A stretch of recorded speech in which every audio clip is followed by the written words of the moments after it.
again. I promise this time no more musical montages. It's just me, you, and the camera. I must apologize profusely for making you sit through almost the whole song of Debbie Boone's "You Light Up My Life" in my last post. It was not my intention to bore you. I was just in a very corny mood. Now on to some more serious subjects. One of the things that's been playing on my brain for the last few days is the fact that fat discrimination is alive and oh so well. You know, it's very pervasive and, you know, it can be almost perceptible in some cases. But, you know, it's amazing just how much as a fat person you are subjected to other people's, you know, presumptions about you and who you are. I mean, just one of the more real ones, or the one of the ones that happen to me all the time is, you know, I'll be out for coffee with my parents and I'll, you know, treat myself to my lovely favourite carrot cake, and just before I'm about to put it in my mouth, and my parents, they choose at that moment to say, "So how's your weight loss going? How much have you lost this week?" And it's just like, let me just enjoy my carrot cake, would you? Or you go to a restaurant too, and it's like you're dying to order a steak and chips or something like that, but you just think, you look around you and you see all these people and you're just like, you can't do it to yourself because you know they're probably going to be thinking, oh, she should, that's why she's so fat, she's ordering steak and chips, right? You know, it's like people have this feeling that if you're fat, it's because you're fat because you're sitting at home on the couch eating potato chips type of thing. And a lot of people that are overweight have very active lives and are actually quite health conscious in how we eat. And, you know, occasionally, sure, we'll have something to treat ourselves. Why not? You know, like, it's like we're human beings. We should be able to treat ourselves occasionally without the ramifications and without having all these people judge us because we choose to have a piece of carrot cake now and then. You know, I actually work, you know, at a motel, and I'm constantly having to put up with my bosses making snide comments about my weight loss and how is it going. And, you know, they try and make it seem as if they're after your best interests or they're interested in your life or whatever. And really, it's just another way they can bring you down and just say, you're still fat. Now, what are you doing about it? You know, and they may joke and they may act as if, ha, ha, ha, this is a funny thing, this is acceptable. But by goodness, sometimes it is just not acceptable. You know, a story that really saddened me just recently is a girlfriend of mine. She works at the local library, and every week, or up until this point, you know, they've been making, the same as me, you know, the workmates and that have been making snide remarks about, you know, her weight loss and how she's going, and when she eats something, it's like, oh, should you be eating that type of thing.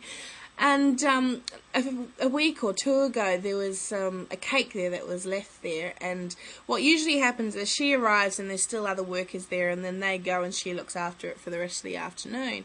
And so this one day, this cake was sitting there, so she had one piece, and then the next day when she saw the bosses, she said, oh, you know, and by the way, you know, I had a piece of cake that was so yummy, rah-de-rah, and they're like, oh, did you now?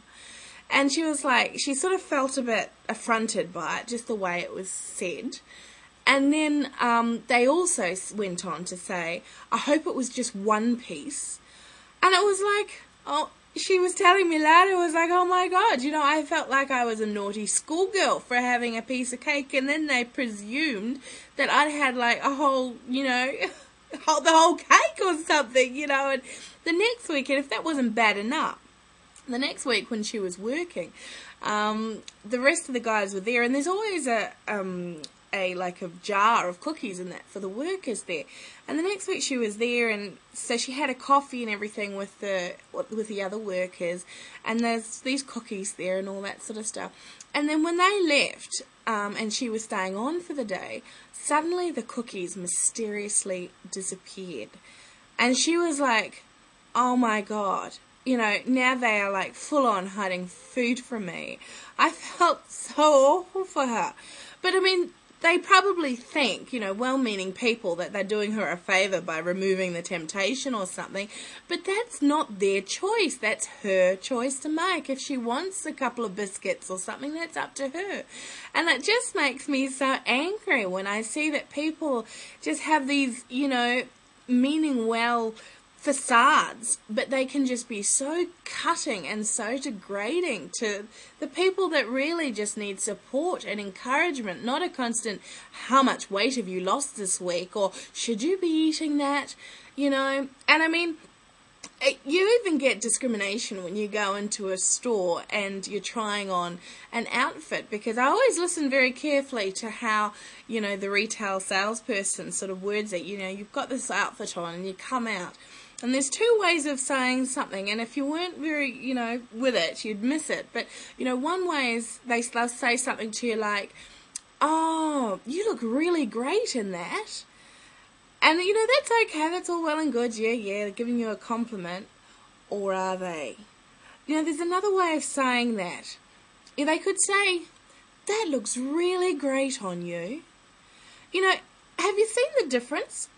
One is basically saying, you need that outfit to hide your flaws and to hide your curves and to make you look good. That's the first way of saying it. The second way of saying it is saying that your body is the showcase of that outfit. You know, that looks really great on you. So your body is the showcase.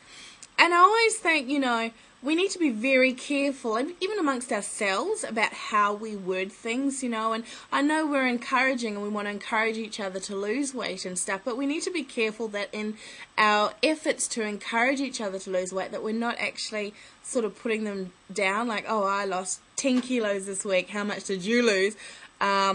Okay, yeah. None. You know, and it's sort of like, it can actually be quite unmotivating in the same respect.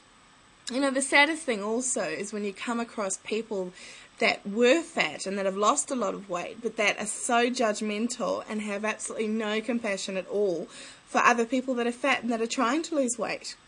And just recently I came across someone like that, and I was astounded at how hard and how uncompassionate she was. And I was just like, but hang on, you've been there too. Like, why are you looking down on me because of where I am, when just a few months ago you were even bigger than me now? You know, and so that's really made me very much aware that in the way I'm relating to people too, I don't want to at all.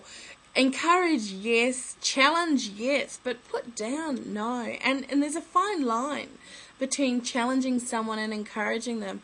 But, you know, putting them down also and making them feel less than okay or less than worthy, or that they're not quite doing, you know, as much as they should.